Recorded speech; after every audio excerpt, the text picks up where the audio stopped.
düşünüyorum. Değerli bir Ben bunu anlamak istiyorum.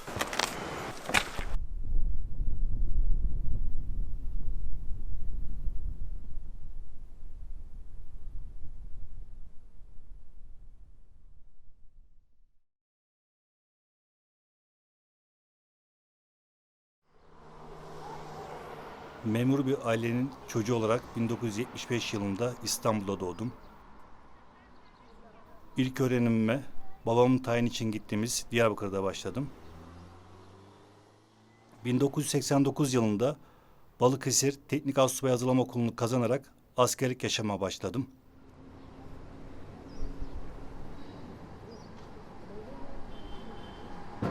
Malum 90'lı yıllar ülkemiz için çok zordu. Güneydoğu'dan hemen hemen her gün şehit ve yaralı haberleri geliyordu.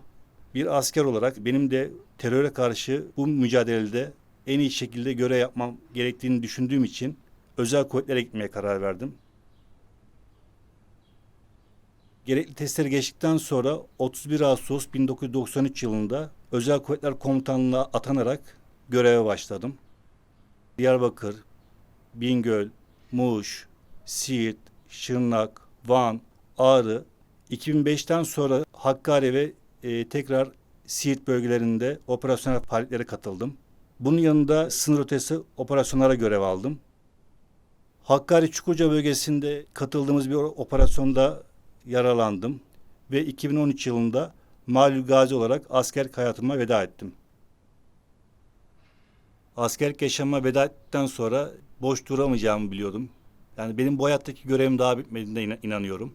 O yüzden ben tekrar üniversite sınavına girdim. Sanat tarihi ve sosyoloji bölümüne kaydoldum. Aslında hayatım oldukça yoğun. Yani sabah 6.30'da kalkıyorum. 7.30'da spora başlıyorum. Öğleden sonra tüm zamanım çocuklarım okuldan gelene kadar ders çalışmakla geçiyor. 2 tane dünya güzeli kızım var. Onlar için elimden gelen tüm fırsatları değerlendiriyorum. Birlikte zaman geçirebilmek adına. Umarım bunda da başarılı olabiliyorumdur.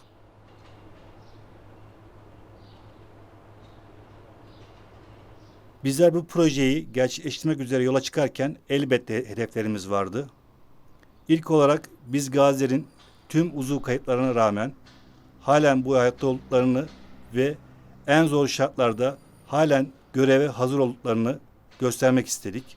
Bunun için dünyanın en zor dağı olan Everest'i hedef seçtik. Umarım bu konuda başarılı olacağız.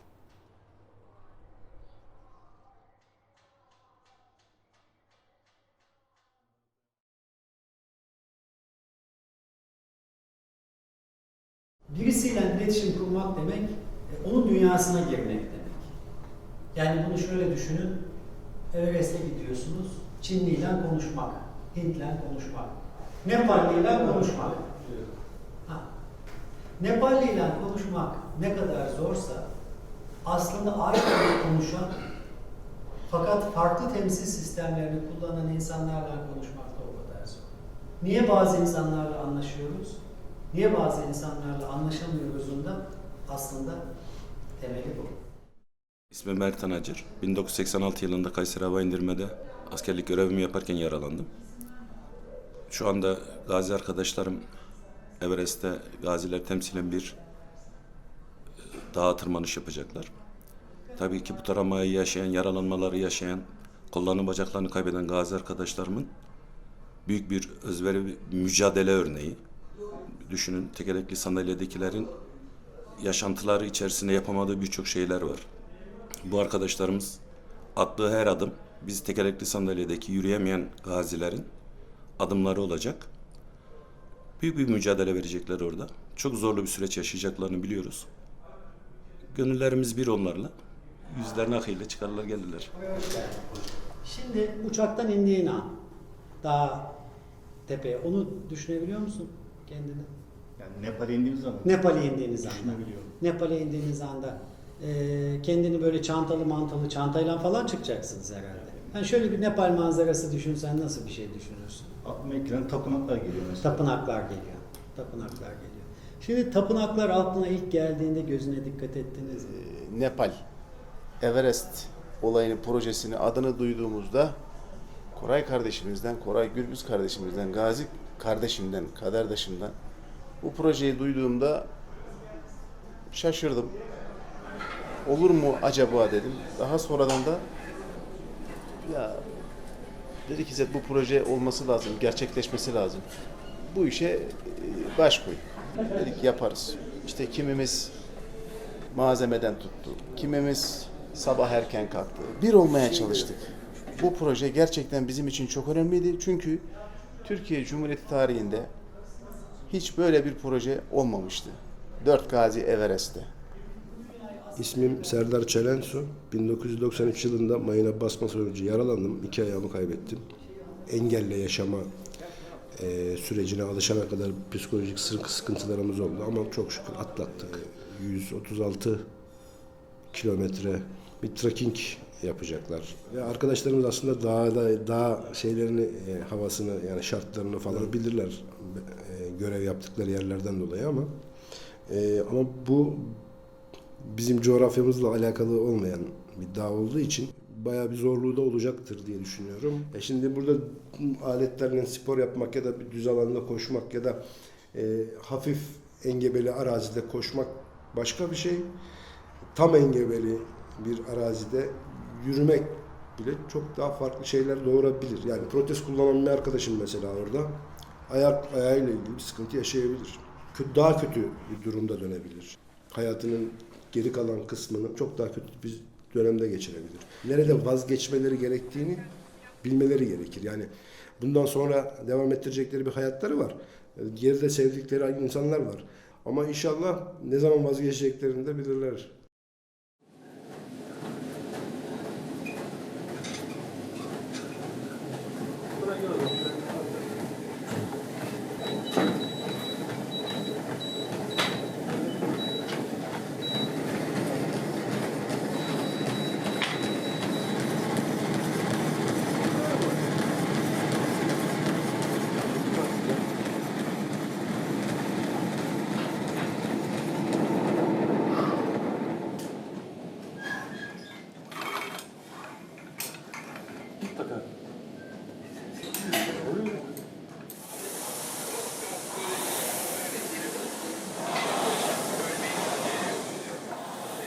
Ağırlıklarla çalışacağım. Boş ver. Bugün hiç yürümeyin. Taraftar buyurun.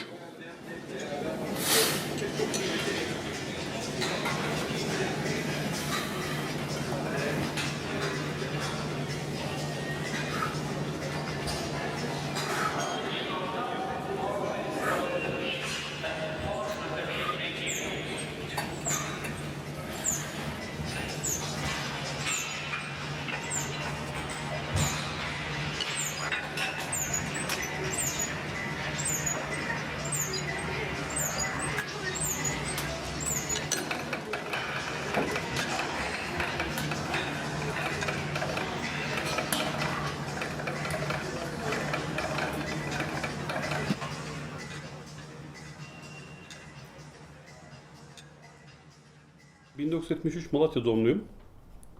Memur bir ailenin çocuğuyum. Babam öğretmen de. Öğretmen olduğu için çocukluğum çok değişik yerlerde geçti. 1992 yılında jandarma subay oldum. 91 yılında okula girdim. 92 yılında mezun oldum. Görevim gereği çeşitli illerde görev yaptım. 1995 yılında Şırnak Kabar'da yaralandım. Bir süre hastanemde tedavi gördüm. Çünkü kolum ve ayağım kırılmıştı. İyileşmeme müteakip tekrar görevime de döndüm. Bu sefer de 1998 yılında Siirt Karadağlar'da tekrar teröristlere giden çatışmada yaralandım. Biz de o üst bölgesinde o teröristleri takip amacıyla gittiğimizde pusuya düştük orada. 3-4 kat daha fazlalardı. 31 kişiydik. 31 kişinin tamamı vuruldu. Yani 18 şehit vardı yanında. 13 yaralı vardı. Bir böbreğim yok, dalak yok, safra kesi yok. Bağırsaklarından bir bölümünü aldılar. Sol dirseğim yok, sol ayağım kısa ve sol tarafımı hissetmiyorum. His kaybı var. Çok kötü bir gündü benim için. Çok da acı bir gündür benim için. Yani oradaki arkadaşlarımı unutamıyorum. Yani çünkü hepsi gencecik insanlardı. Hayatının baharındaydı. Ve hayatının baharında hayalleriyle kara toprağın altına girdiler. Bu da Kore Savaşı'na katılan bir gazi abimiz. İşletme master yaptım. Uluslararası ilişkiler master yaptım ve doktorası yaptım ve şu anda bir vakıf üniversitesinde araştırma görevlisi olarak çalışmaktayım. Bir kızım var. Şu anda onun için işte onu iyi bir yetiştirmek, onu hayata alıştırmak ve vatan millet sevgisiyle yetiştirmeye çalışıyorum. Çünkü bu ülke atalarımızdan bize kaldı. Ben de aynı duygularla, aynı özveriyle çocuklarıma bunu aktarmak istiyorum. Biz gaziler olarak sporla iç içeyiz. Sporu hiç bırakmadık. Çünkü spor bizim hayata tutunmamızı sağlayan en önemli unsurlardan birisi. Avrasya Maratonu'na katılıyoruz. Burada yaklaşık bir 20 tane gazi toplanıp İstanbul'a gidip İstanbul'da Avrasya Maratonu'na katılıyoruz. Mersin Maratonu'nda aldığımız madalyalar. Türk Silahlı Kuvvetleri'nin açmış olduğu oryantilik yarışmaları var. Oryantilik yarışmalarında 2 tane madalyamız var. Bu odadaki her şeyin bir anlamı var. Benim için çok anlamlı. Ben gazilerin ve şehit ailelerinin çok önemli varlıklar olduğunu düşünüyorum ülke için. Çünkü onlar bu ülke için kanlarını akıttılar. Vatan ve millet birliği için, bizler için kendilerini feda ettiler. Hayatımın her alanında onları unutmamak için kendimi anlatmıştım ve onların anılarına ve onlara layık olabilmek için yaşıyorum. Yaptığım bütün eylemlerde, yazdığım bütün yazılarda, bütün kitaplarda, bütün gazete yazılarını mesela gazetelerde yazıyorum. Sadece onlara layık olabilmek için ve onları utandırmamak için yaşıyorum. Çünkü onlar benim için çok önemli. Hepsi de çok değerli insanlar, çok samimi arkadaşlarımdı. Anıtkabir'e gittiğimiz gün çok heyecanlıydık. Gerçekten bizim için çok anlamlı bir gündü. Çünkü Anıtkabir'de dalgalanan bayrak ve o bayrağı almak bizim için çok büyük bir onurdu. Anıtkabir'deki bayrağı törenle aldık. Bize törenle verdiler. Ve bu belge de, bu sertifika da bayrağı aldığımıza dair belge. Anıtkabir'de bayrağı aldığımız zaman çok duygulandık. Çünkü bayrak bizim için çok önemliydi. Hepimiz de gaziyiz. Ve bu bayrak için mücadelede bulunduk. Ve Anıtkabir'de bu bayrağı alarak, dalgalanan bayrağı alarak onu Everest'e götürmemiz çok çok önemliydi bizim için. Orada çok güzel bir tören yaptılar Anıtkabir'de. Anıtkabir'de dalgalanan bayrak da herkese vermiyorlar. Yılda işte her ay değişiyormuş bu bayrak. Her ay bir tanesi değişiyor. Her değiştiği zaman da bunu askeri birliklere ya da okullara anı olarak veriyorlar. Ve biz bir tanesini de biz aldık. Çok duygulu bir anı yaşadık orada. Bizim için çok anlamlı ve çok özel bir gündü. Herhalde ömrümün sonuna kadar bu anı unutmayacağım.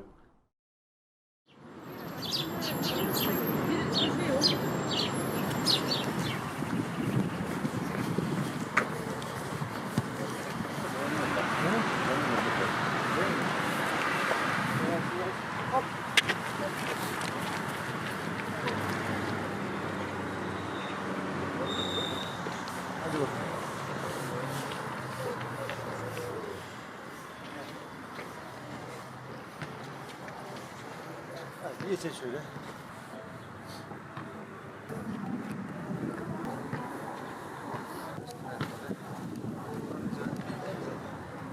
Gel Koray.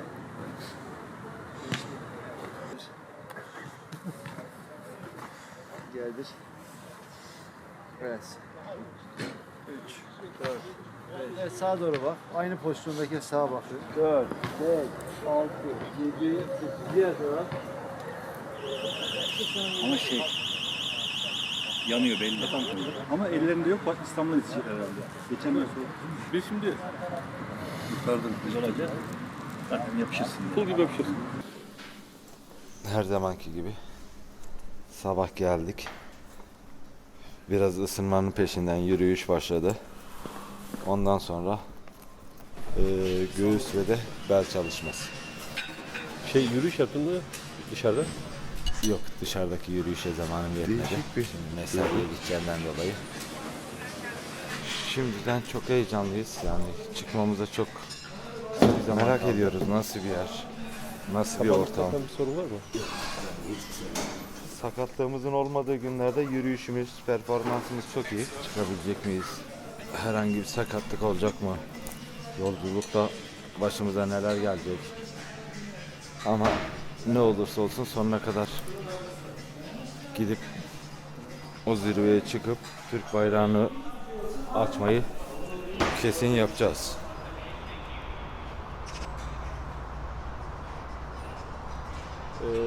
Yani mutlaka yolda girmek lazım. Ben orada şimdi forumları okudum. Avustralya'da dağcı şey diyor. Yanınıza mutlaka diyor şey alın. Kuru yemiş alın diyor. Tabii dikkat etmek lazım orada.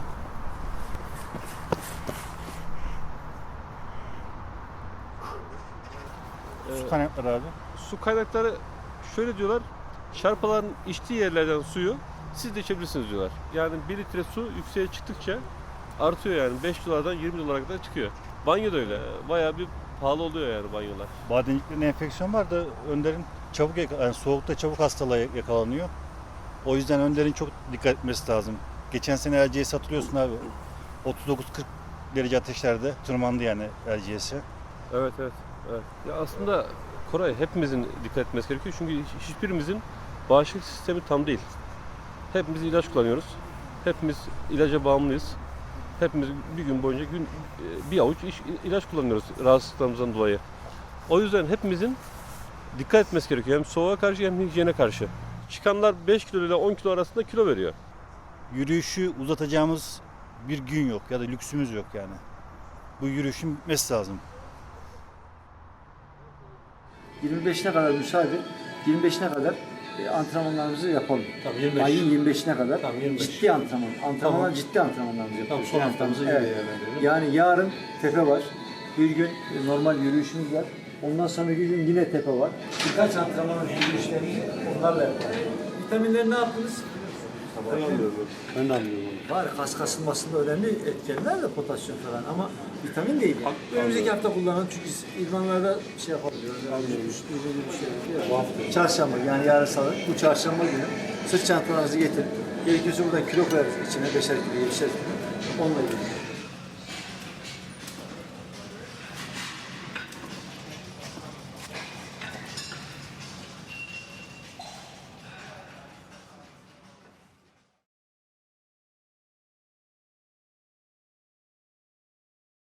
Birinci önce Onu bilemeyiz yani. 28 yıldır aynı öğretmen var. Belki daha zeki beyinler, daha yeni beyinler var. Gelemiyorlar. Anlatabilme kabiliyetiyle ilgili Evet, olarak. İyi evet. öğretmenlik ondan alakalı.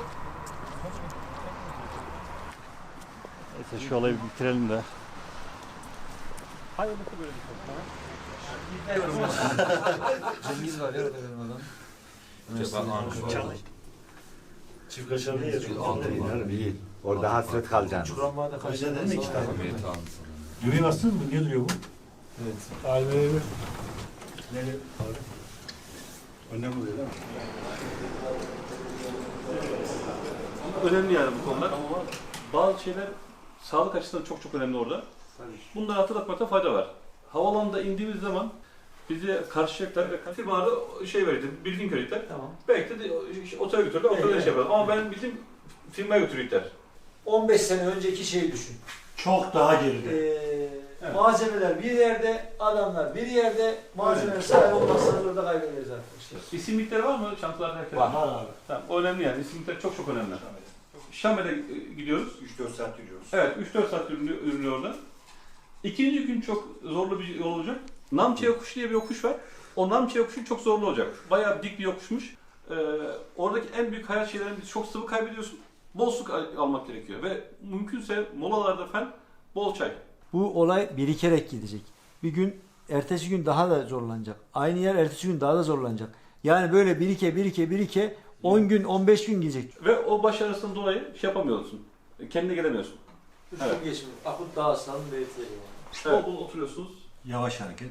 Hiç böyle koşuyorum, şunu hareket alayım, ani alayım falan yok. Hiçbir şekilde yok yani. Şimdi benim ayağımda bir sorun olmadı. Ben yürüdüm, sen de attın. Ayağın ağrıdı, ayak otomatikman sekmeye başladı. Bundan dolayı da sen bana otomatikman dedin, evet yavaş git. Fethiye'de olduydu, evet. Babadağ'da. Şimdi Koray her gün mesela şunu yapacaksın. Sabahleyin böyle nasıl timde gidiyorsun ya. Diyeceksin ki malzemeleri kontrol edeceksin. Malzemelere bakacaksın. Eksik bir şey var mı, yok mu? Onlara bakacaksın. Yemek falan orada yiyebilirsiniz diyor ama şarpaların içtiği sudan için kaynaklardan. Ama elinde yemeyin. Çünkü şarpaların bünyesiyle bizim bünyelerimiz çok farklı. Bağışıklık sistemi var. Tabii.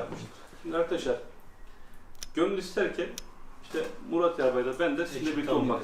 Tabii tam birlikte. Ama maalesef hiçbir şekilde olmuyor. İşte Murat Yerbay'ın Afrin operasyonu nedeniyle, Özellikle. Afrin operasyonu nedeniyle işte oradaki askerlerimize, oradaki özel kuvvetlere ders veriyor şu anda. Afrin operasyona katılan çok önemli, gelemiyor. Ben de sağlık nedeniyle doğru gelemiyorum. O yüzden çok üzüntülüyüz. Ama gönlümüz ve kalbimiz sizinle. O bayrağı açarken biz de sizinle yanınızdayız.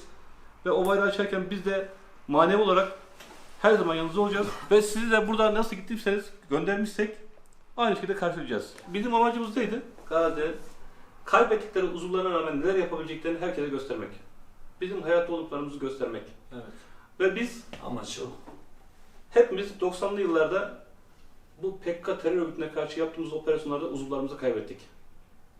Oradaki arkadaşlarımızı unutturmamak, şehit olanları unutturmamak, gazilerin halen hayatta olduğunu göstermek ve gazilerin kaybettikleri uzuvlarına rağmen gerekirse vatan için ölümü bile gideceklerini göstermek amacıyla bunu yapıyoruz ve Afrin'deki arkadaşlarımıza, şehitlerimize, gazilerimize destek amacıyla bunu yapıyoruz. O yüzden bu çok önemli. Ya o bayrak meselesi, o Anıtkabir'den aldığımız bayrak meselesi çok önemli. Çünkü o bayrak hepimiz için çok önemli, çok kutsal. Çünkü hepimiz bu vatan toprağına kanımızı akıttık arkadaşlar. O bayrak için mücadele ediyoruz. Hepimiz akıttık. Hepimiz toprağın kanı nasıl ıslattığını gördük. O yüzden çok önemli. Benim kanım ağzıma doldu. Ve bayrak oldu yani. Bu bayrak Anıtkabir'de dalgalanan bayrak. Bu bayrağı üçünüze de emanet ediyorum.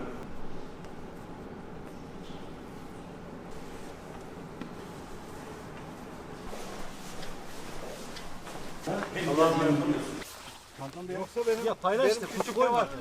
Şoför de Geldi şoför de geldi. Evet. Yani bu diğerini gönderelim biz ya.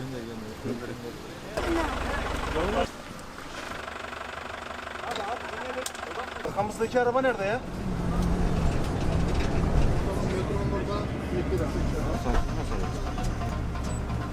İzzet.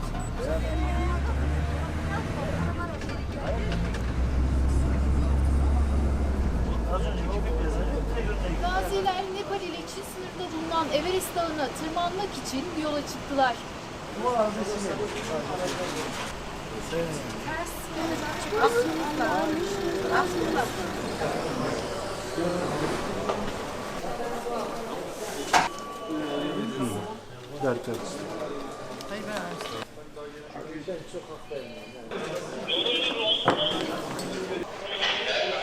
Koray Gürbüz çıkacak. Bir de arkadaş daha gidiyor. Rabbim yar ve yardımcınız olsun. Allah razı olsun. Allah razı olsun. Kim çıkacak Everest'te? Çok sağ olun. Çok sağ olun. Benim de hoşuma gidiyor. Şaka mı?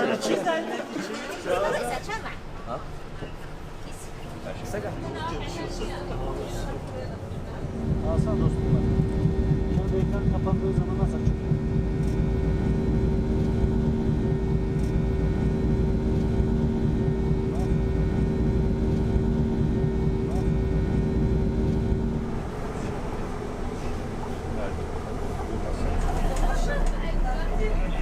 Resimlere bak, bir çeksin bunu istersen. Bu da Son güne kadar benim halen umudum yoktu. Gider miyiz, gitmez miyiz, iptal olacak. Yine kaldı gibiydi. Bir baktık ki uçtuk, gecenin bir yarısı yoldayız.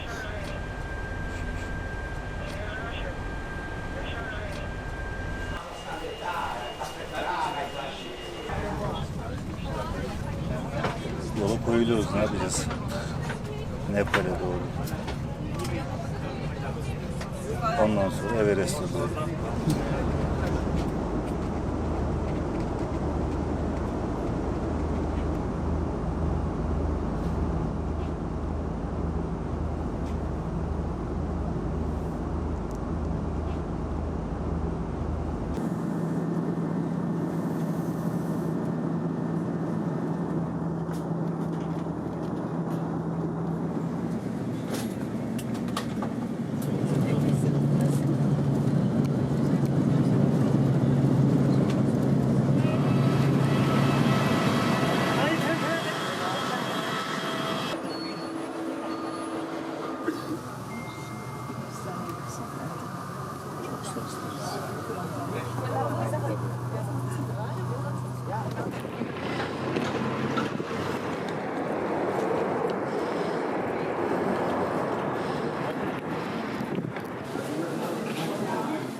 Peki.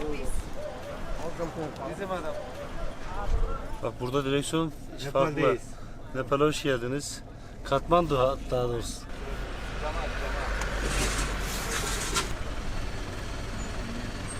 Bak sen de trafik. Hiçbir mi süremiyoruz? Ben sürüyorum abi. Kıbrıs'a almıştım ben. Ehliyetimiz bizim burada geçmiyor ki. Buraya İngilizler mi girdi?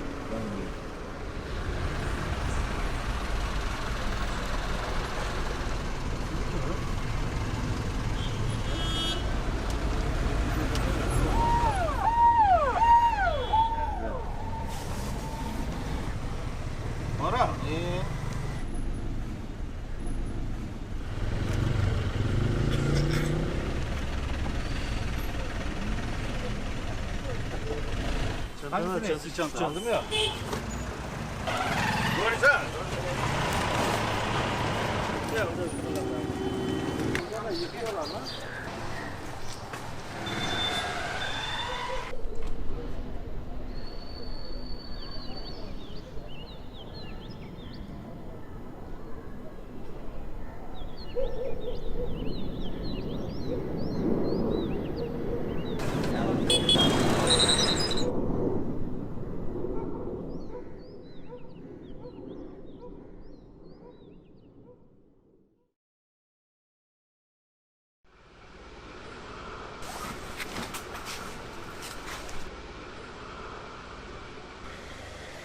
Yanımızda kimse yok. Nereye geçiyor?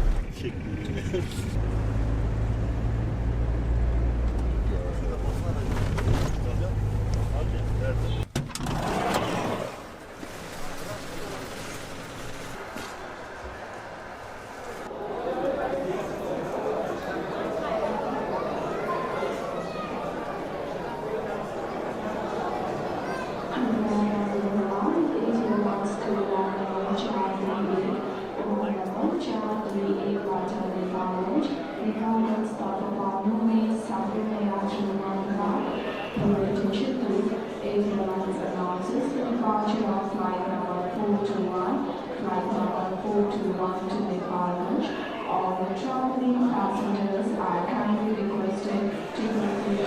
Mart 2018 bugün Katmandu'dan Lukle'ye uçacağız.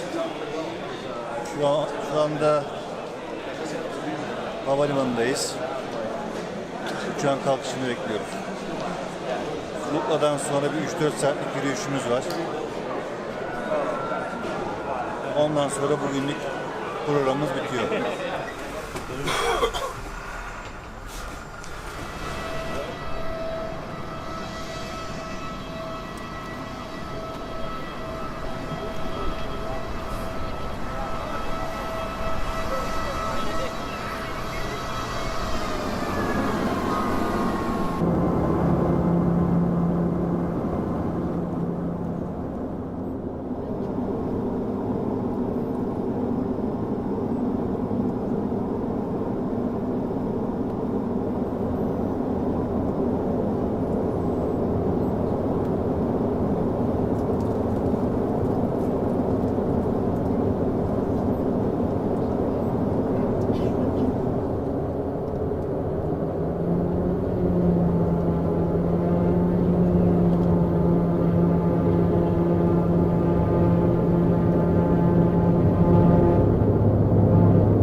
I'll introduce the Sherpas and me myself. So I'm Hakpa Tenjing, so I'll be the guiding. I'll be guiding Pasang Dorji. Yeah. So on the trail today, up to the Namche, there will be donkeys. There might be donkeys and roadkills. So they might pull down. So you're Hasan deriz ya değil mi? Hasan.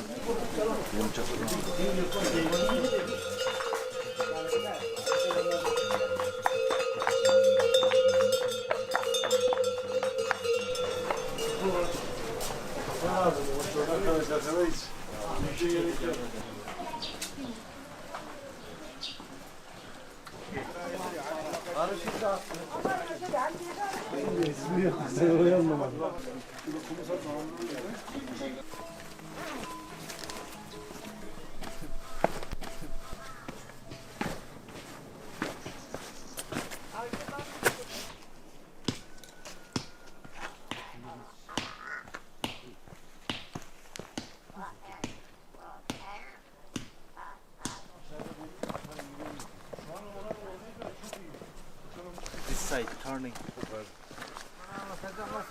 Namçı Bızır'da. Ha? Namçıylıymış. Arkadaşlar elimizde 3 tane ha. Elimizde ayağları.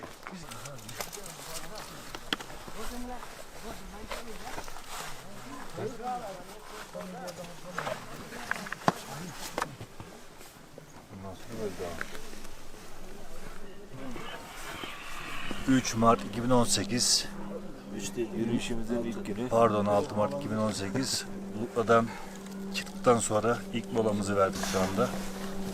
Önder bacağının bakımını yapıyor protezinin. Bacağını dinlendikten sonra yola devam edeceğiz.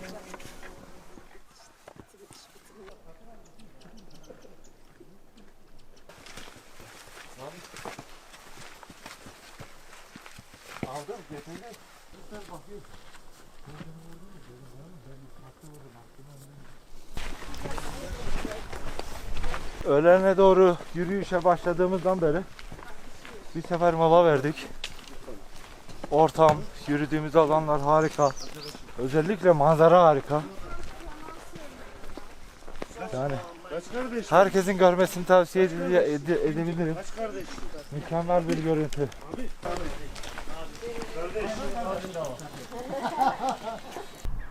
The shape may be different.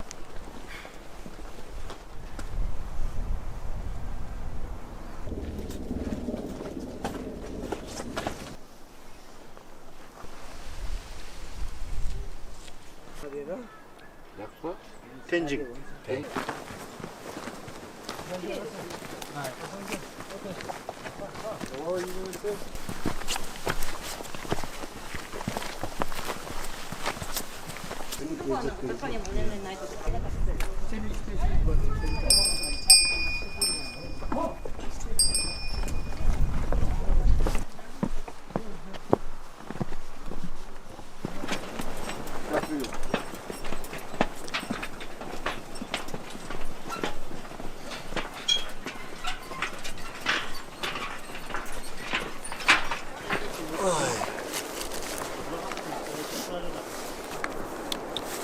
Yıkadın mı içine? He? İçini yıkadın mı Kemur'daki? Suyun tadı garipleşmiş lan. Değişiyor diyorum ya.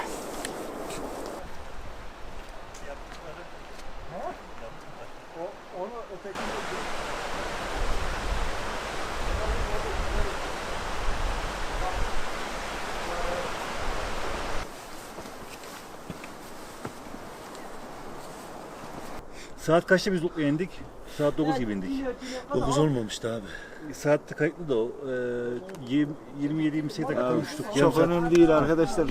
1 saat 37 dakika saatine. full yürümüşüz. Durduklarımızı saymıyorum. Tamam. Durdur abi bunu. Durdurdum zaten. Tamam.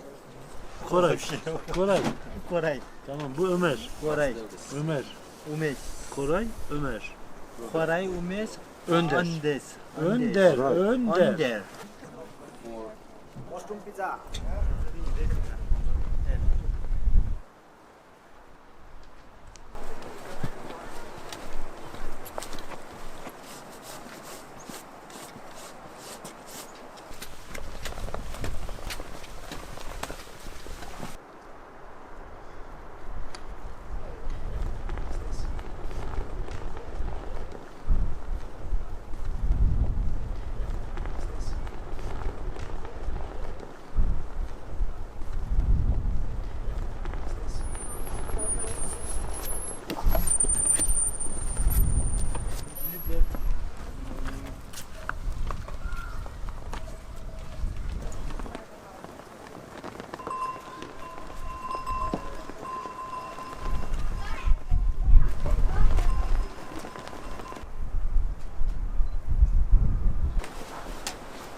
Arkadaşlar siz Everest'e niye geldiniz? Ben bunu anlamak istiyorum. Siz Türkiye'lisiniz. Burası Nepal'in bir başka ucu. Dağlık, tepelik bir yer. Bana anlatır mısın lütfen? Valla biz 3 gazi olarak Anıtkabir'de almış olduğumuz şanlı Türk bayrağımızı daha yükseklerde dalgalandırmak uğruna bu yola çıktık. Buraya geldik.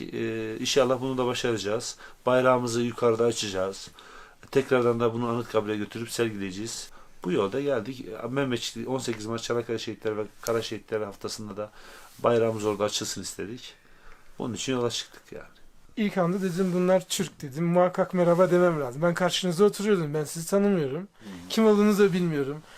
Ve dedim bunlar Türk, üstlerinde Türk bayrağı var. Bir de Türkçe konuşuyorlar. Ben muhakkak bunlara merhaba demeden geçmem. Ya Avrupa'daki Türklerin huyudur bu. Türk'ü gördüğüm merhaba der. Türkiye'de böyle bir şey yok. Herkes Türk. Ama Avrupa'da böyledir. Ben geldim size merhaba dedim. Sordum sizin hatırınızı. Ve siz bana gazi olduğunuzu söylediniz. Ben o anda az daha ağlayacaktım. Duygulandım yani. Yokuştan ziyade basamak şeklindeki rampalarda çıkıyor. Merdiven şeklindeki basamaklarda. Tabii ağırlayıp buraya veriyorsun. Bacağım çok kasıyor.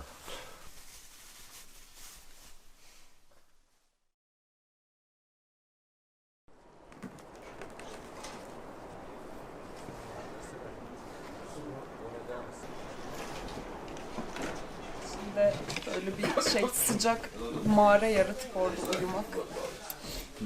Abi Budistleri okudum ben. Sarı sarı. Morning, how are you? Sleep well. Hmm? Sleep well.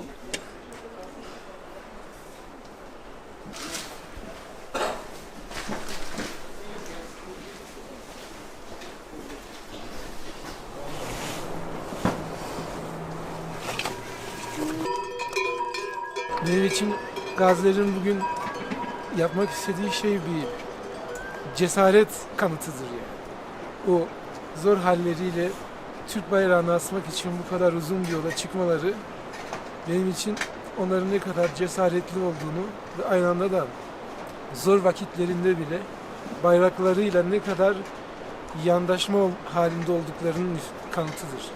Gerçekten çok güzel bir tecrübe onlar için. Benim için de çok güzel bir sürpriz oldu. Böyle bir şeyle karşı karşıya gelmek.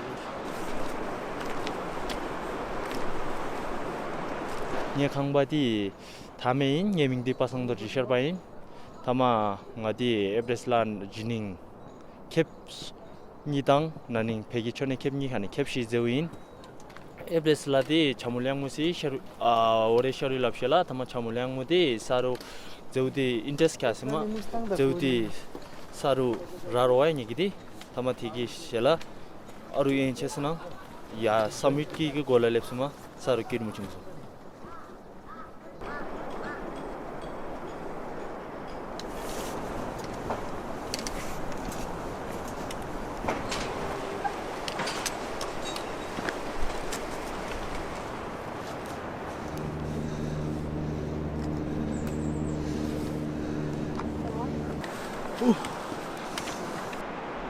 बाक्लुङ्गे मोटे बाक्लुङ त ऊ यति त्यो मोटे भन्ने त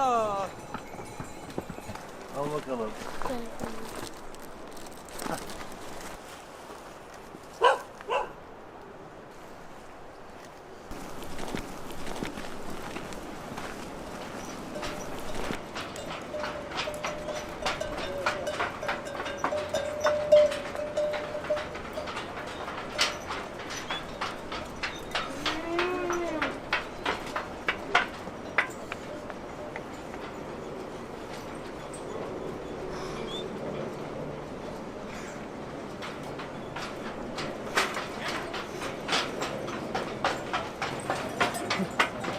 Ayağın nasıl başkan?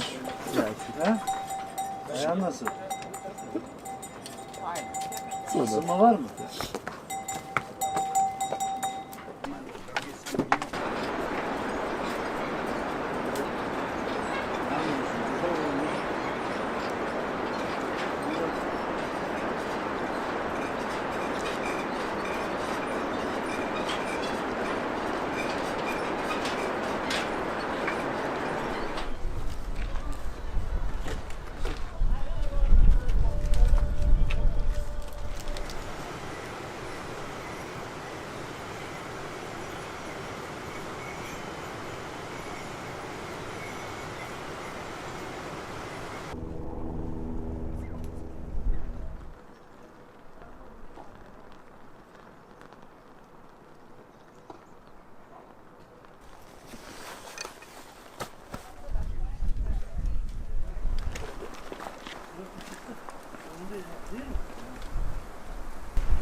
Now we are at the bank of the river, and now we're about to climb the final climb to the Namche Bazaar.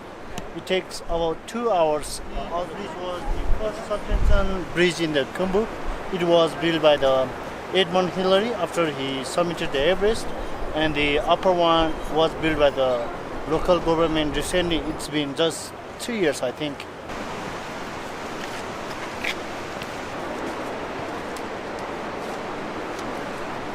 So the mountain you see, the black one, is the Khumbu Yila. So it's the one of the holy mountain of the region. So we have 2 sacred mountains which are not allowed to climb. The government also restricted to climb. So it is also the goddess of the Khumbu. So Khumbu, Khumbi Yila, Khumbu's and Yila means the goddess of the Khumbu. So we regard as a god and we pray for as a god.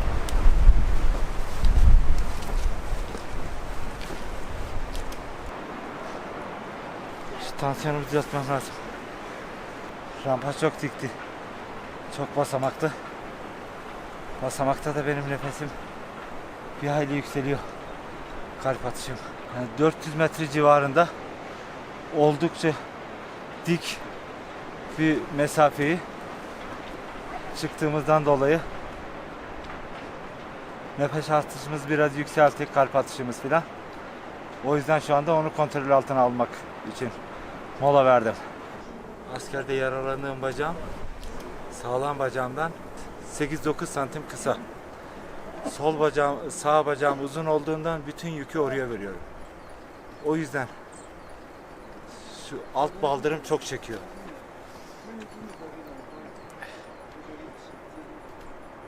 Ama sen dediğin de payı var. İlla ki var.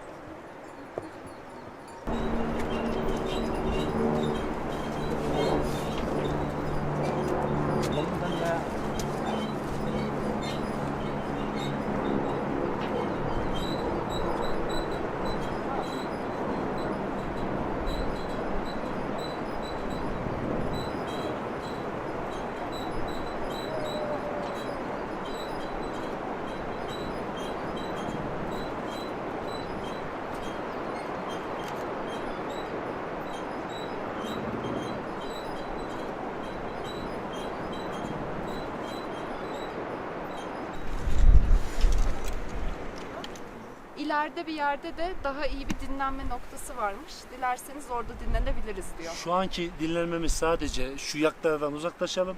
İkinci molamızda ben protezi çıkarmak istiyorum. Bir de bir şeyler atıştırırız. Nedir? Enerji depolama anlamında. Gerçekten beni Ömer zorluyor. Nasıl anlatsam belki tarif edemem size ama gerçekten sınırları zorlayarak çıkıp şu an inmeyi bile düşünüyorum. İnmeyi derken şu anda inmeyi değil. Gideceğiz. Enişte nasıl ineceğim diye bunları da düşünüyorum. Biz solda durmamızın amacı katırlar ve yaklar hafiften dokunduğu anda uçurumdan aşağı yuvarlanıp ölme riskimiz var. O yüzden şerpalarımız bizi uyardı öncesinden. Mümkün olduğunca yaklar ve katırlar gelince durun. Çünkü bununla ilgili hayvanlar daha öncelerde insanları ve turistleri düşürmüşler. Ölme riskleri de var. O yüzden de tedbirli olmamız için, bizim güvenliğimiz için sahada durmamızı istiyorlar. Biz şerpalar ve taşıyıcılara gerçekten, çünkü biz kendimiz ufacık yükle çıkamadığımıza göre şerpaların sırtındaki yükleri görünce insan vicdanen otomatikmen, yani bizim toplumumuzda bu şekildir. O açıdan onlar bizi uyarmadı. Biz onlara yol vermeye çalışıyoruz. Vallahi sana bir şey diyeyim mi? Ankara'da akşam mesai çıkışı Eskişehir yolunu geçti bura. Yemin billah olsun, Eskişehir yolu yine ilerliyor. Abi burası hiç ilerlemiyor. Sollama yapamıyorsun. Mecbur bekliyorsun. Ekstra tek şeritli yol. Yapacak bir şey yok.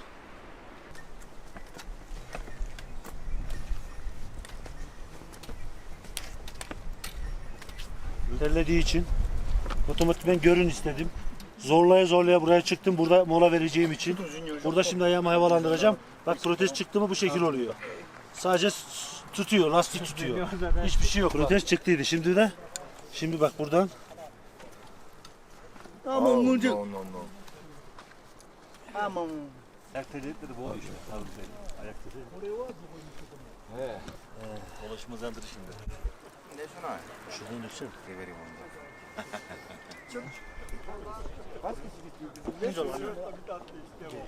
Northern Cyprus.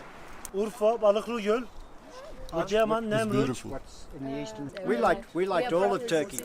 Yeah. And like my wife is saying, friendliest people that we've ever seen. When we had our conference there, Turkey conference, the number of people, dozens of people. As soon as they found out we were Australian. I've just said that. Yeah. Actually, why we are going to Everest Base Camp is like there's a big mausoleum for Atatürk. Yep. There's a big flag above it. Yep. So we are carrying that flag up to Really? the base camp. Yeah. Fantastic. Yeah. Thanks. Very impressive. Need. Yeah.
...22 Aralık 1977 tarihinde Malatya'da doğdum. İlk öğretim ve orta öğretimimi, lisemi Malatya'da okudum. Ondan sonraki süreçte İstanbul'da çalışmaya başladım. Ticaretle uğraşıyordum. Ticaretle uğraşırken askerlik görevim geldi. Askerlik görevimi de Hakkari Dağ Komandokayı Otluca'da 2. Tabur 4. bölükte yaptım. Askerlik sürecimi yaparken 9/7/98 tarihinde Harkov Kuzey Irak'ta terör örgütüyle yapılan mücadele esnasındaki operasyonda sağ diz altı itibariyle mayına basma sonucu ayağımı kaybettim. O süreçten sonra tedavilerim için Ankara'ya yerleştim. Yuvamı kurdum. 2 tane kızım oldu. Ankara'da bir kamu kurumunda, bakanlıkta çalışıyorum. Bu Everest olayıyla ilgili bir proje bundan 1,5-2 sene önce arkadaşlarımızın teklifi sonucunda böyle bir şeyin olacağını söyledi. Biz de yapabileceğimizi düşündük. Bu şekil bir olayların içerisine girdik.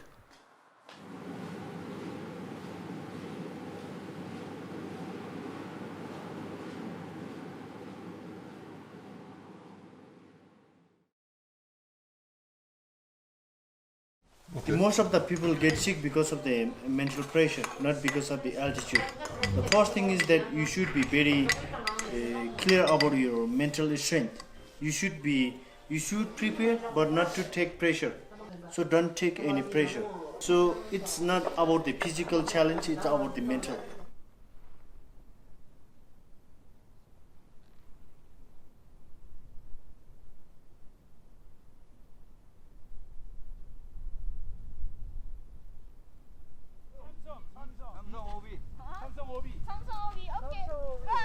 Osaka.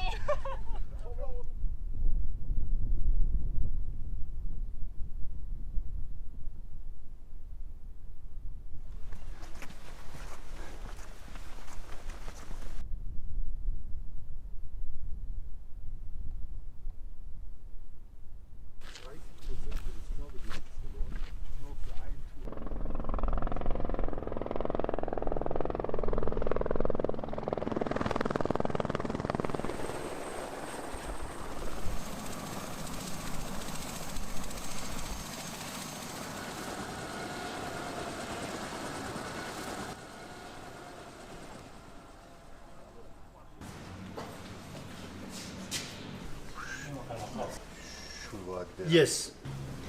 This is Kuku. Biz şuradan şu sırttan çıktık. Şu sırttan. Yeah.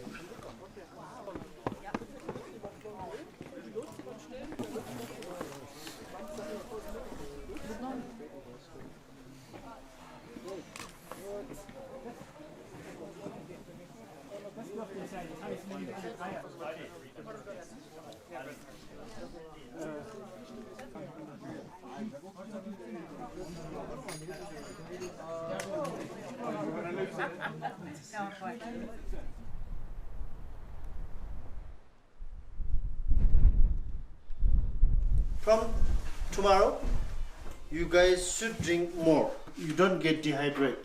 Water, whatever, you have to drink bit more. It is better to have a buff so that you can use as a mask because most of the people get, cough. Because tomorrow after the lunch and before descending down to the river, the trail is really dusty. It's like Kathmandu. So better to be healthier. To have a mask. Another thing is that in the altitude, especially for the people who came from the sea level, have difficulty with breathing during night. You may have that problem. So while sleeping, don't press your heart. Çünkü birden geldik 2000 bilmem kaç bine. O günde ben uyuyamadım. Bu göğsüm daraldı. Nefes olduğu ilk gece uyumadım yani. Sadece 1 saat uyudum. Sonrasında 4.30'da 6 arası. Because our heart is slightly more on the left hand, so better to sleep the Buddha's posture. İlaçla toparlamaya çalışacağım. Benim amacım mesela şurası su toplamıştı ya. Bu su toplamasın. Ben su toplarsa ben perişan olurum. Tamam döndükten sonra ufak tefek bir belki hastane tedavi bilmem ne olacağım. O ayrı, o kesin. Ama kalıcı bir sıkıntı kalmasın. Hiçbirimizde kalmasın istiyorum. Çünkü niye? Ya Everest'e gittik ama bu olaydan dolayı başımıza bu geldi. Bu hayatımız boyunca etkileyecek bizi. Bu sorun. Bunu söylemeyelim. Ama hepimiz yorulacağız. 15-20 gün belki tedavi göreceğiz veya yatacağız veya hiçbir şey yapmayacağız. Bunlar gayet normal. Bunda sıkıntım yok. Bu Tintin yürüyüşümüz bu. 2 kilometreyi çıktık yani. İnmedik. Çıktık. 1 saat 20 dakika. En önde olduğunuz için özellikle rampalarda çok hızlı gidiyorsunuz. Sen protezi giymez fırlıyorsun. Doğru değil mi? Sakin abi. Yorulana kadar fırlıyorsun ama. Yoruldu mu oturuyorsun 10 dakika, 5 dakika, 1 dakika artık neyse. Halbuki daha yavaş yürüsen daha uzun gidip daha iyi yerlerde, daha güzel noktalarda mola verebiliriz. Daha az yorulmuş oluruz yani. O yüzden önde iyi tempo tutmak lazım. Orada tempomuz tamam hızlı ama vücut gerçekten çok şey yapıyordu, yanıyordu ateş gibi. O buz gibi suya Şubat ayında giriyorduk. Niye? Daha dinç olalım, daha iyi de geliyordu gerçekten. Ertesi güne biz dinç kalkıp tekrardan aynısını yapıyorduk. 4 gün boyunca bunu sürdü yani. Yoruluyoruz mu? Evet yoruluyoruz. Oranın şeyi de farklıydı ama ne bileyim burası çok farklı. Adamlar bizim çıkmaya boş ver. Hayret ediyorum ki o yolları yapmışlar yani. Gerçekten yapmışlar. Taşları tek tek döşemişler sanki. O kadar yola. Bu insanlar o kadar çalışkan ki. Taşı oyuyorlar, duvar yapıyorlar, yollara döşüyorlar. Yemin olsun bak ilkel diyoruz da çok çalışkan bir millet. Çünkü çıkıyoruz tekrar hemen buradan Z. Bir apartman dairesinin binaları asansöre bilmiyoruz. Niye 20 katlı bir binaya ya sürekli merdiven mi çıkılır diyoruz. Biz buna ondan fazlasını çıkıyoruz. 225 kat düşün yani bak. Ne diyorsun? Evet 8 metreden dolayı söylüyor. Ama müteahhitine bağlı. Hangi müteahhiti baz aldın sen şimdi?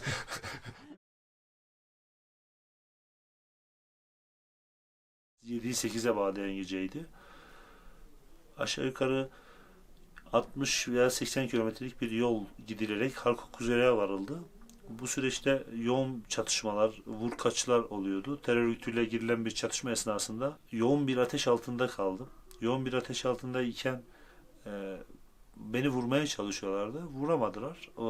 Amaçları zaten ya vurmak ya da senin yerini, mevzini değiştirip belli bir noktaya geçmeni istiyor. Çünkü orada benim bilmeyip onların bildiği bir tuzaklama sistemi mevcut. Beni havaya uçurmak, yani beni imha etmek her türlü. Bir yoğun ateş altındaydım. Oradan kendimi çıkardım.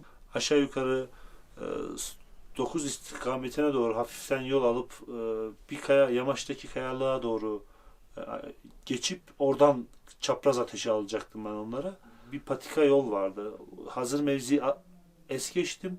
Patika yola girdim. Oradan yamaç kayalığa geçtim. Ama o patikada tuzaklamaları varmış. O esnada zaten ben mayına basmışım. Mayına basar basmaz zaten 4,5 metre havaya uçtum. Botum ayak bileğinden nasıl diyeyim, bir sosisi 4'e bölersin, açılır. O şekil yani değişik bir hal alırsa, yaralandığımda da ayağım etleri o şekil paramparçaydı. Kan akmıyordu. Aşırı bir barut kokusu, yanık et kokusu. Ama feryat figan şeklinde bir acı hissediyorum. Canım acıyor. Kayaları tırnaklarımla diş geçirir gibi o şekil şey yapıp bağırıyordum. Bu esnada sığıyıcıyı çağırdılar. Sığıyıcı gelemeden zaten helikopter karşı tarafa birlikleri atıyordu. Aşağı yukarı yarım saat 45 dakika bir süreç geçmişti ki helikopter beni aldı. Yamaçtan zaten kaçtan çapraz ateşteler. Taciz ateşi atıyorlar, çatışmalar alt tarafta devam ediyor. Helikopter de yamaçtan geldi. Direkt sırtın arkasında olduğu için kendini koruyordu. İniş yapmadı tepeye çünkü havada asılı kaldı. 2 metre yüksekte 2 arkadaş yukarı çıktı. Beni pançoyla yukarı çektiler. O esnada çapraz bir şekilde kaçtı. Helikopter titreyince can acıyor. Can acıyınca da bu sefer bayıldım. Şem'de müdahalem yapıldı Kızlar Çadırları'nda. Ondan sonraki gün Hakkari'ye geçiş yaptım. Gece 2 defa tekrardan kangren olmuş ayağım. Daha yukarılardan kesmeye çalışmışlar. Kesmişlerdi. 2 defa ameliyat olduydum. Ertesi gün Hakkari'den beni Van'a aldılar. Ankara'ya sevk ettiler. Ankara'ya sevk edildikten sonraki süreçte Gata'da zaten işte bu süreç başladı. Aşağı yukarı 13. gün Kuzey Irak'tan Şemdinli, Hakkari, Van, Ankara ve İstanbul'a dönüş sürecimin tamamı 13 günlük bir süreç. Çok kısa bir zaman. Çünkü onların da suçu yok. Çünkü çok asker geliyor. Çok yaralı geliyor. Yer açmalar lazım. Daha iyi olanları taburcu etmek istediler. Tekrar protez yapıldı. Protez yapılınca da ayağımın uç kısmı yırtıldı. Yırtılınca da bu sefer bu süreç 5 yıla uzadı. Çünkü sürekli ameliyat oldum. 31 kere ameliyat oldum ben. Ben de ondan sonra sağlık sorunlarımdan dolayı Ankara'ya yerleştim. Ankara'da kaldım. Hayatıma da orada devam ettim. Bu süreçte bu projenin içine dahil oldum. Buralara kadar geldik.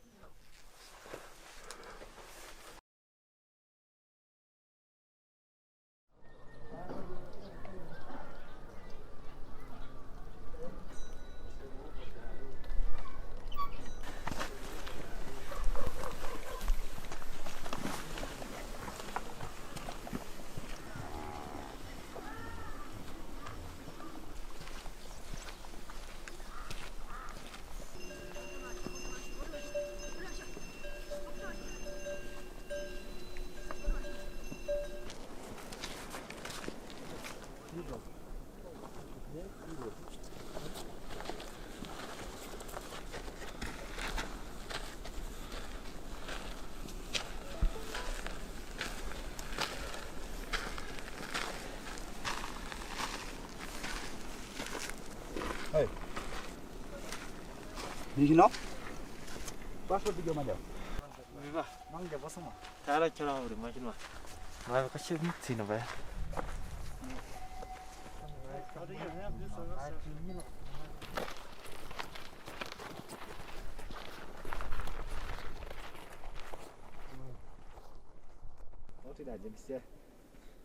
Tilong.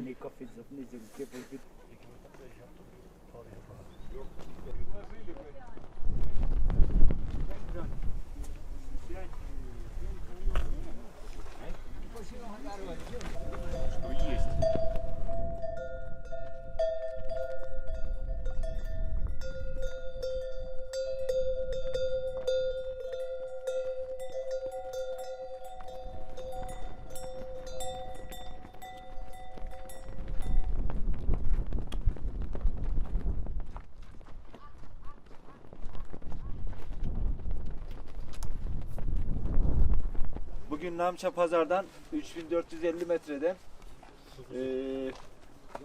yürüyüşümüze başladık. Güzel bir parkur. Fazla zorlamıyor. Hedefimiz 3950 metrede Temboçya.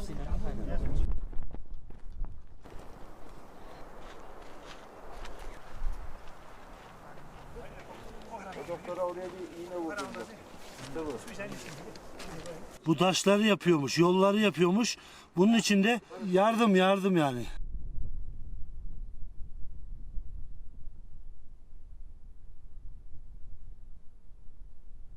When we met Fugding, I found the story to be incredibly inspiring, and I also got a good sense that there was a real sense of team spirit amongst the group, and just really friendly and open and happy. So it was just really nice, and I felt a sort of instant connection with the team, and yeah, very impressed by what you guys are doing. I think it's absolutely amazing. Quite a natural world where we are supposed to be, rather than an artificial world that's been created, and I think it shows in the way that people express themselves when they're on the mountain as well. If we look at the number of people we've bumped into, and the number of people you see along the trail, and everybody's just got such a full open heart, and they're just in such a positive mindset, and I think a lot of that's got to do with the amazing nature we're surrounded by. It's very inspiring to hear the stories of the climbers and what they've been through, and all the different people on the trail, and then to try and walk in their footsteps at least a portion of the way and experience that.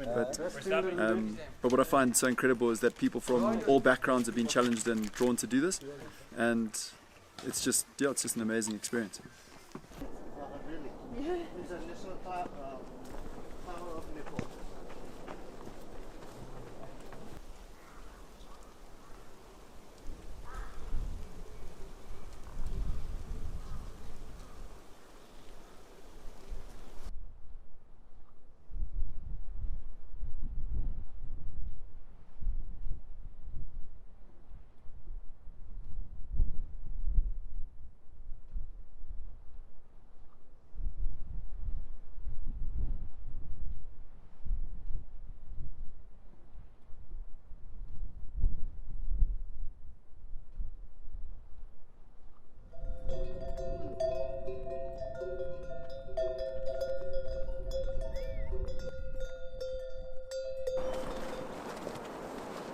Hasan, who's that?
Doing great.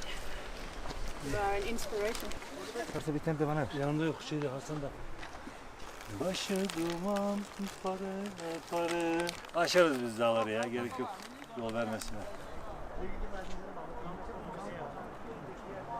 3444.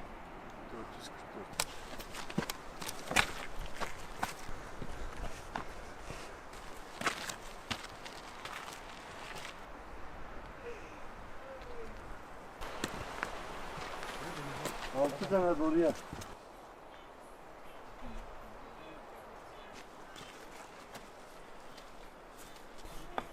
Altı tane. Soğuk olmaya başladı.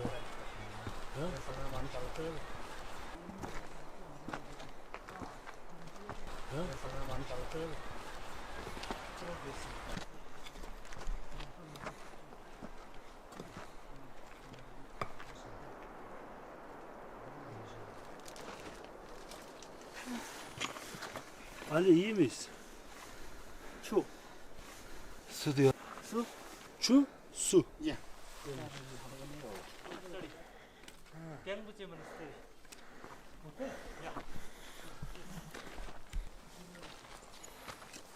Sol bacakla. Ben sahiplenme.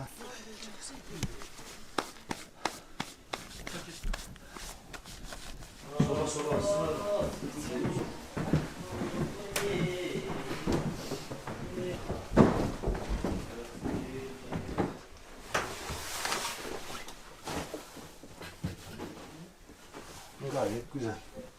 Sıkmana bakıyorum da. Yarınki mesafe kısa değil mi ya? 5-6 saat abi. Battaniye gibi değil. Bununla yatalım bence. Yorganın altınıza alın abi bir tanesini. Battaniyeler güzeldi. Bunlar pek sıcak sanmıyor. Sıcaktı onlar. O zaman ben yarım girerim. Ben kapatamam abi. Canım işte ben yatamıyorum öyle. Ruhum daralıyor.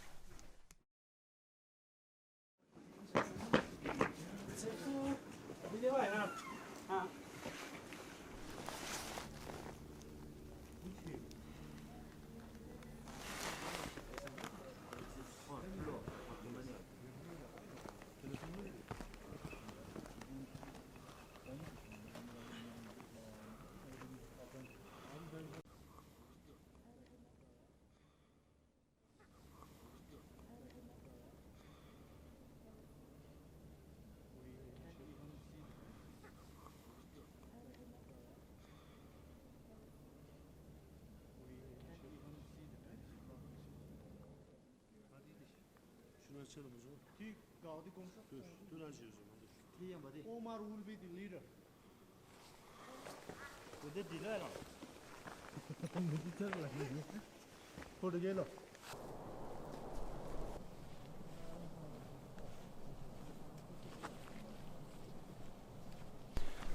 10 Mart 2018 yürüyüşümüzün 5. gündeyiz. Bugünkü hedefimiz Ferice. Sabah 7.30'dan itibaren Temboçe'den Ferice'ye yola çıktık.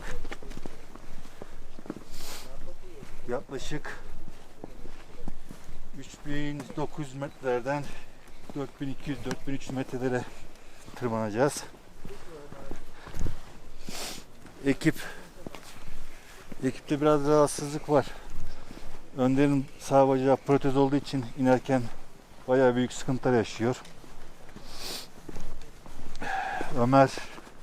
Ömer'in sol bacağı dün iltihaptan şişmişti. Geceleyin onu patlattık. Ateşlendi biraz geceleyin. Arkadaşlar büyük bir özveriyle hedefimize doğru ilerlemeye devam ediyorlar. Herkese selam. Feriçe'ye doğru yol alıyoruz.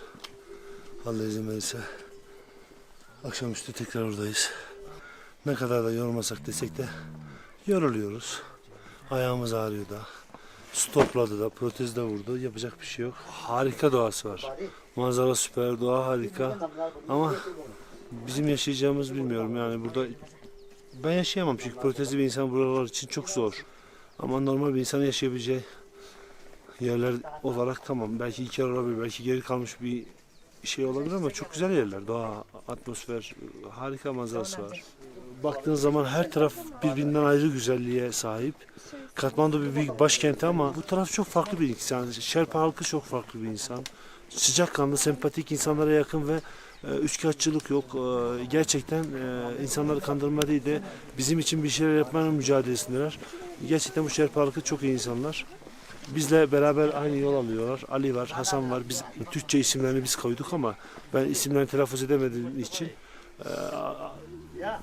onlar bize yardımcı oluyorlar. Hep beraber yol alıyoruz. Yeri geliyor çantamı da taşıyorlar. Yorulduğum zaman, sıkıntı yaşadığım zaman. O yüzden elinde geleni yapıyorlar. Ali de, Hasan da, Mehmet de. Hiçbir problem yok yani şükür. Bye bye.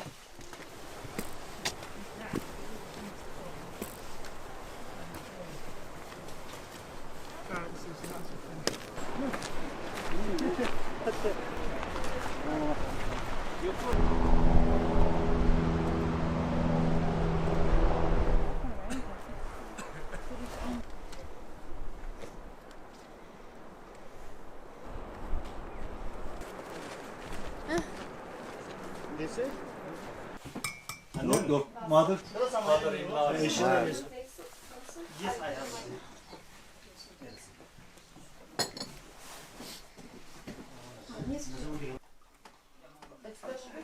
Which you don't need, you collect, I divide with to the steps. Thank you. This was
Resam piriri, resam piriri, उडेर जाउँ कि डाँडामा भन्ज्याङ रेशम फिरिरी।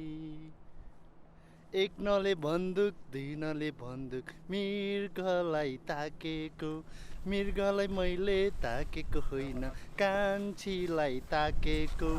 रेशम फिरिरी, रेशम फिरिरी, उडेर जाउँ कि डाँडामा भन्ज्याङ रेशम Firiri.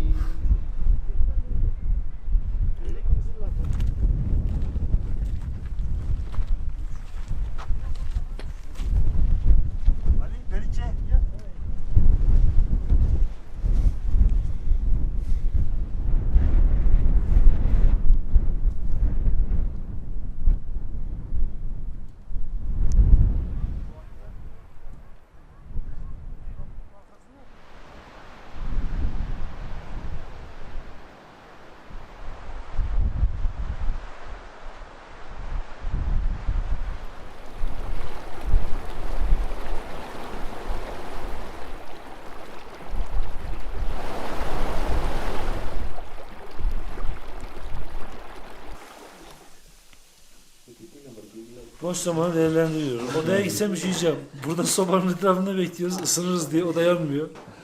Şu anda Periçe'deyiz. 4230 metre yükseklikteyiz. Bir tane soba var ama bir umutla bekliyoruz yanar mı yanmaz mı diye. Burada tek elektrik güneş enerjisi sağlanıyor. Fakat o kadar şanslıyız ki bizim burada elektriğimiz yok.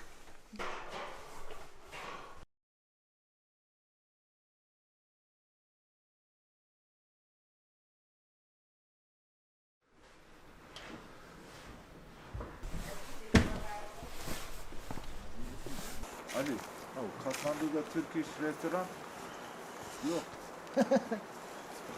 Ali kuru fasulye yiyeceğiz Ali ya. Omar, Turkish and restaurant Sen buraya. Good. Kebap dükkan. Ne? Bacağın nasıl? Ayağın nasıl? Bacağım işte istirahatte iyi olmaya çalışıyor. Çıkamadığın yere söyle ama yani. Olsun, buraya yara oldu. Normalde bu şekilde protez giymem daha büyür. Hapse O yapar, yüzden diyorum delik yani. olur.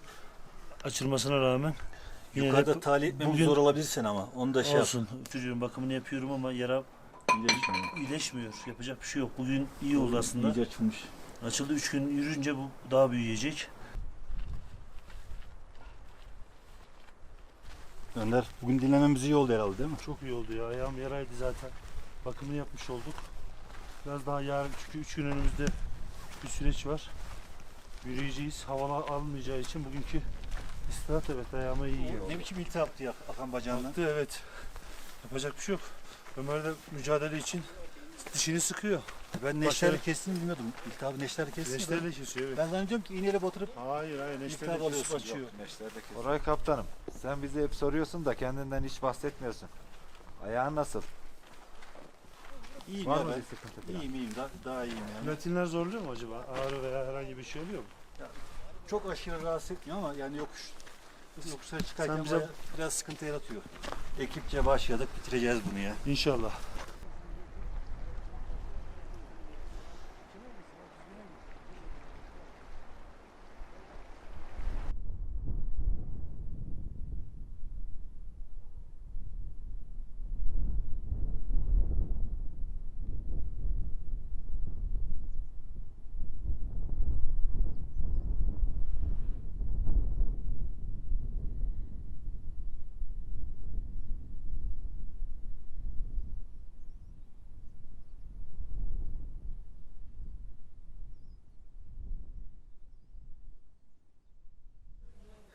Şimdi buraya geldiğim zaman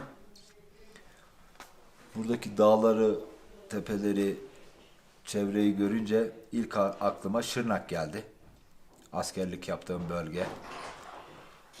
Şırnak'taki dağlara çok benzerliği var.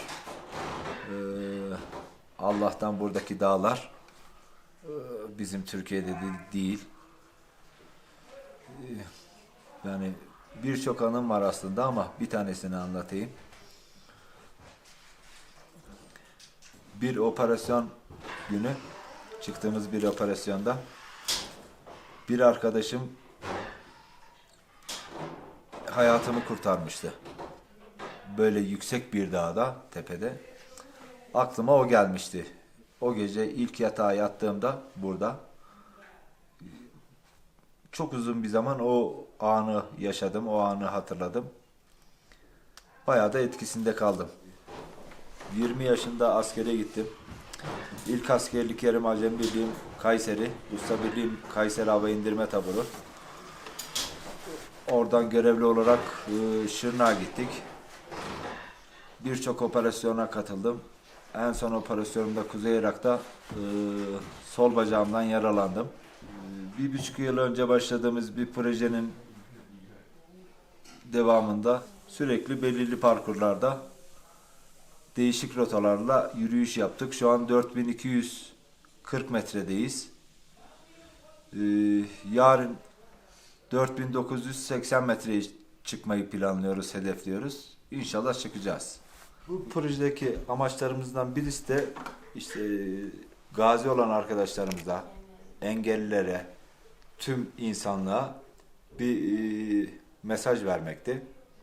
İşte bizim bir ayağımız yok ama Everest'in 5650 metresine çıkabiliyoruz. Bu yüzden insanlara ilham olabiliriz. Sakın evinizde kapanıp kendinizi hapsetmeyin. Siz de değişik şekillerde kendinizi hayatın akışına bırakın. Ya asker olmak bütün çocukların, gençlerin, Türk gençlerinin en ideal şeylerinden biri, hayali. Yani kanımızda var bir kere. Asker olmak, böyle yardım etmek. Yani nasıl anlatayım bu duyguyu bilemiyorum ki.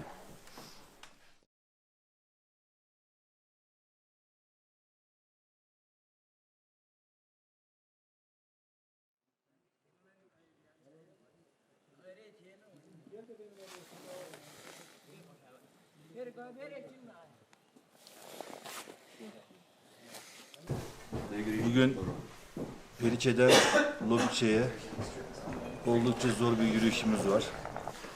Yaklaşık 700-750 metre bir rakım alacağız, yukarı çıkacağız.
Steril bantta yaranın büyümemesi için tedbir aldım.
Bir yandan nefes, bir yandan ayağım ağrıyor. Ayağım çok ağrıyor ya.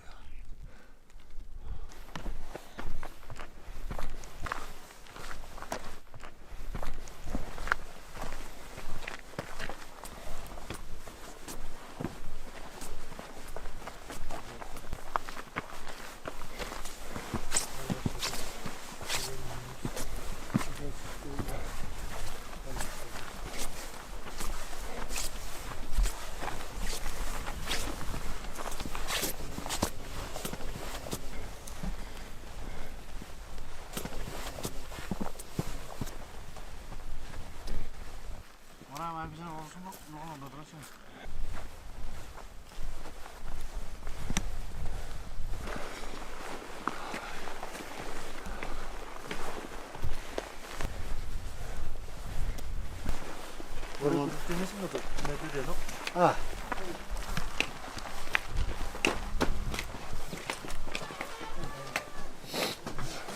Ayağım çok kötü.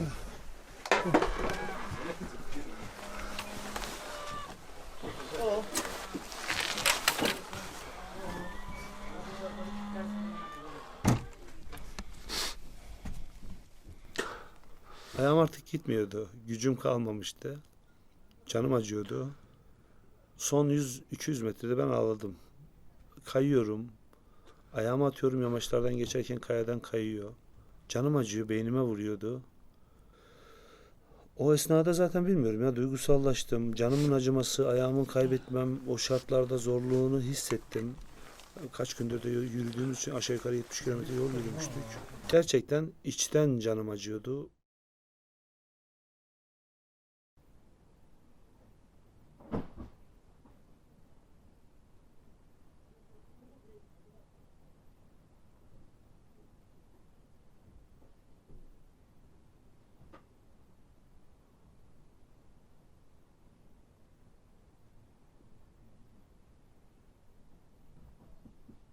Bir buçuk yıl önce bir şey yapmamız lazım diye düşündük. Yani bu gaziler için bir farkındalık yaratmamız lazım diye düşündük. Ne yapabiliriz diye düşünürken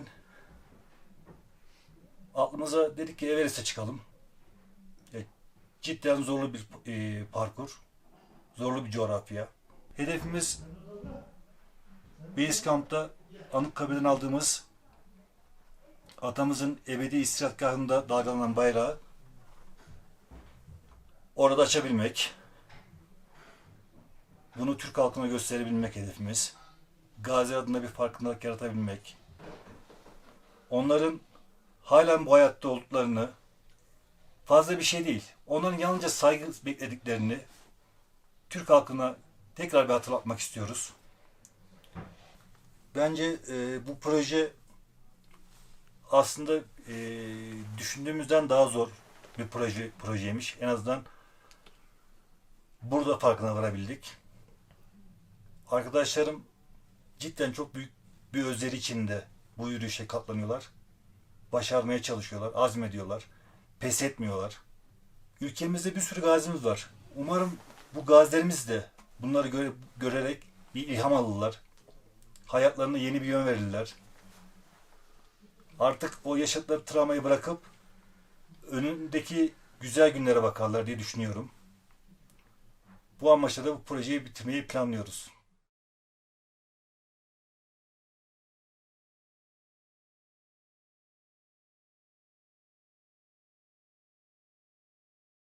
Bağırıyor, sabrediyor. Benim de geldiği kadar. Biliyorum canım, farkındayım ben. O yüzden ben her şeyi şey yaptım. Tempo her şeysi. Nefes umurumda değil. Ayak gitmiyor. Canım acıyor. Dur ben veririm. Dur.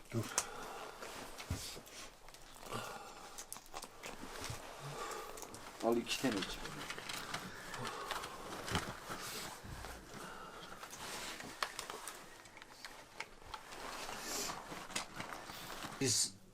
That's it, right? So I can't do anything more.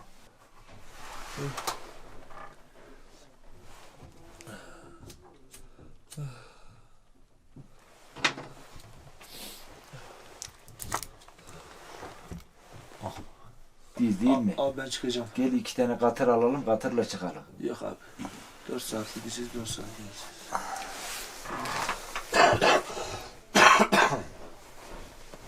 Ne var da bana yapma abi sen. Yok ben yapmayacağım. Sen hemen Ben hasta olurum.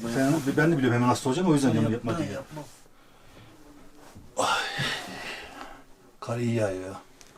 Allah. Buraya çıkabilmek de yani kolay bir yol değil abi, yani şu bacakla. Yukarıda üçünüzde olmak isterim ben. Ama her şeyden önemlisi, bak Kore abiyle görüşüyorum, her şeyden önemlisi sizin sağlığınız abi.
Hayatta her ne iş yaparsan yap ya da ne olursan ol, şartın, durumun ne olursa olsun, inandıktan sonra başaramayacağın hiçbir şey yoktur.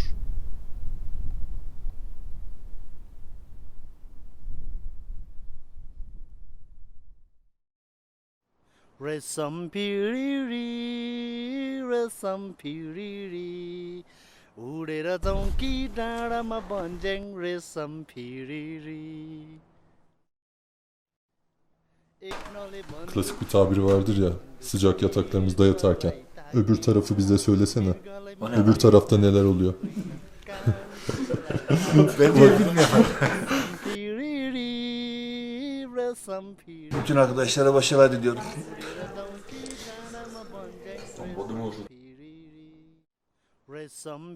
Eve gideceğim ya, bize adet. Hoş geldin. Hoş geldin. Hoş geldin. Ver. Hoş geldin. Yabancı gelirse elledin, tamam mı? Tamam. Oradaki askerlerimize, oradaki özel kuvvetlere ders veriyor şu anda. Çok önemli.